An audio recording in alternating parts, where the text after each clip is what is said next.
Assalamualaikum warahmatullahi wabarakatuh. Halo, hai. Selamat pagi. Apa kabar anak-anakku semua? Bu Guru doakan semoga semua selalu sehat ya. Dan jangan lupa di masa pandemi ini selalu patuhi protokol kesehatan, yaitu dengan 3M.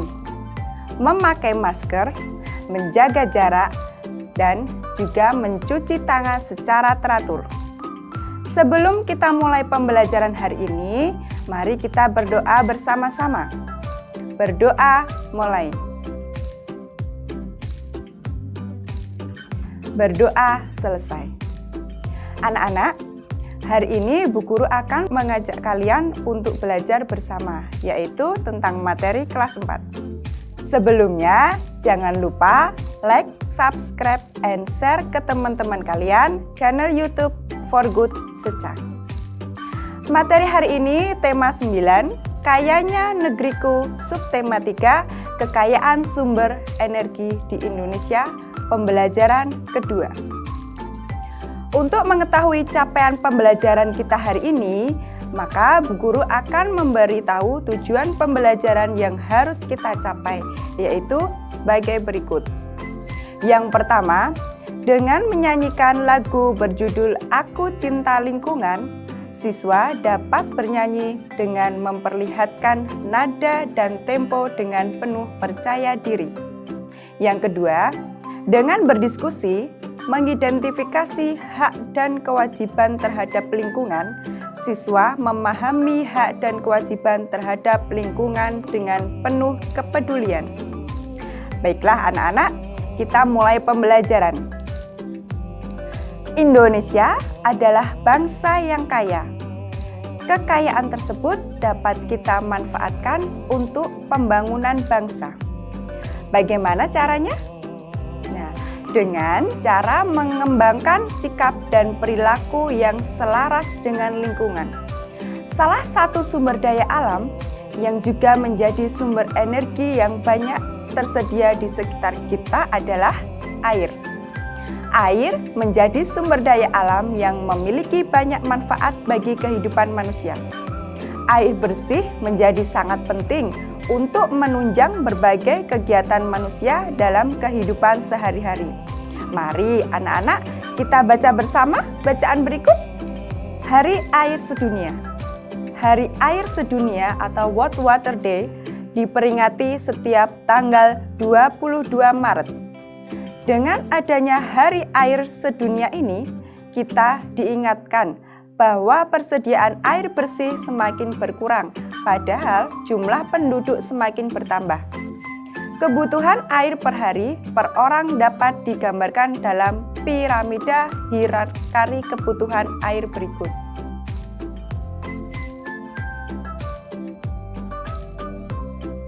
Persediaan air bersih semakin berkurang karena cadangan air tanah berkurang. Cadangan air tanah berkurang karena air hujan tidak masuk ke dalam tanah. Sebaliknya, air hujan langsung mengalir ke parit, selokan, lalu ke sungai, dan terus ke laut. Air hujan tidak dapat masuk ke dalam tanah karena tidak ada akar-akar pohon yang dapat menahan air di dalam tanah. Banyak pohon di hutan ditebangi. Lahan-lahan hijau berubah menjadi perumahan, perkantoran, dan kawasan industri. Berkurangnya cadangan air tanah mengakibatkan banyak mata air kering. Sumur-sumur gali pun cepat kering di musim kemarau. Akibatnya, penduduk di daerah pedesaan kesulitan mendapatkan air bersih untuk keperluan sehari-hari. Hasil panen pun jauh berkurang karena tanaman pangan kekeringan dan tidak bisa panen. Ada beberapa tindakan yang dapat kita lakukan untuk ikut membantu mengurangi krisis air bersih. Tindakan-tindakan yang dimaksud sebagai berikut. Yang pertama, menghemat penggunaan air. Yang kedua, membuat lubang resapan.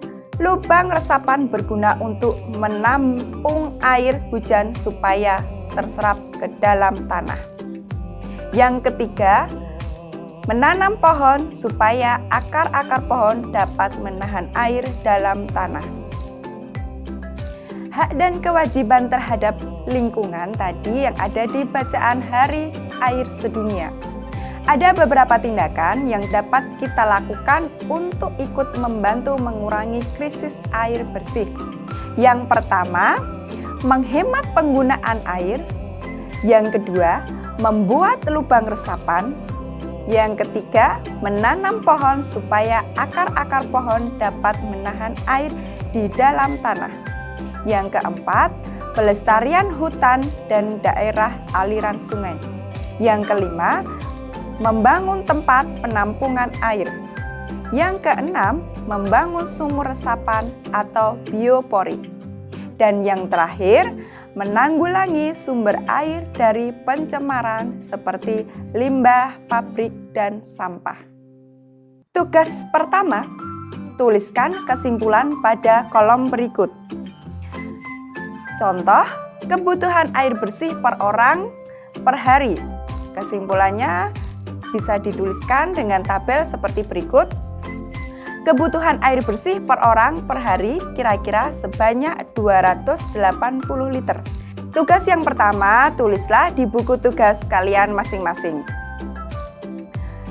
Air merupakan sumber daya alam yang penting dalam kehidupan sehari-hari. Banyak kegiatan yang menggunakan air, misalnya mandi, mencuci, dan mengepel. Hal tersebut merupakan hak. Selain hak, masyarakat juga memiliki kewajiban untuk tetap melestarikan ketersediaan air bersih. Kewajiban tersebut dapat dilakukan dengan cara berikut. 1. Mematikan keran air saat tidak digunakan. 2. Menanam pohon di pekarangan rumah. 3. Tidak membuang sampah ke selokan. 4. Mandi atau mencuci pakaian dengan air yang cukup. Dan yang terakhir, tidak menebang pohon yang dapat mengganggu kelestarian air. Pelaksanaan dan kewajiban ini harus dilakukan secara seimbang agar sumber daya air terjaga kelestariannya. Hak dan kewajiban masyarakat terhadap air bersih. Memanfaatkan air merupakan hak setiap warga masyarakat. Akan tetapi, melestarikan ketersediaan air bersih juga menjadi kewajiban setiap warga masyarakat. Identifikasilah hak dan kewajiban setiap warga masyarakat terhadap air bersih yang merupakan salah satu sumber daya alam. Tuliskan hasilnya dalam bentuk tabel seperti berikut. Kewajiban terhadap ketersediaan air.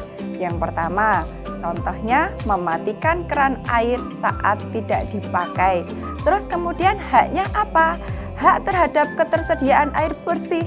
Yang pertama, terpenuhinya kebutuhan air bersih untuk kebutuhan sehari-hari. Nah, ini adalah tugas kedua anak-anak. Buatlah kolom seperti gambar tersebut, kemudian ditulis di buku tugas kalian masing-masing. Selanjutnya, menyanyikan lagu Aku Cinta Lingkungan. Mari anak-anak kita dengarkan lagu Aku Cinta Lingkungan berikut.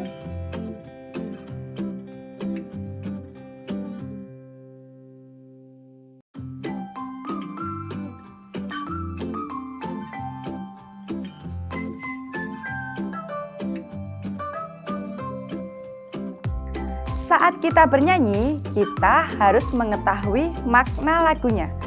Makna lagu penting karena kita dapat menyanyikan lagu dengan penuh penghayatan. Nah, tadi apa yang sudah kita pelajari hari ini? Yang pertama, dengan membaca, kalian dapat mengidentifikasi hak dan kewajiban setiap warga masyarakat terhadap air bersih yang merupakan salah satu sumber daya alam non-hayati.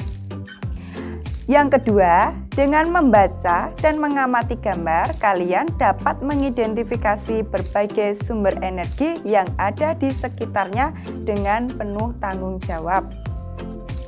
Materi untuk besok, tema 9, Kayanya Negeriku, subtema 3, Kekayaan Sumber Energi di Indonesia, pembelajaran 3.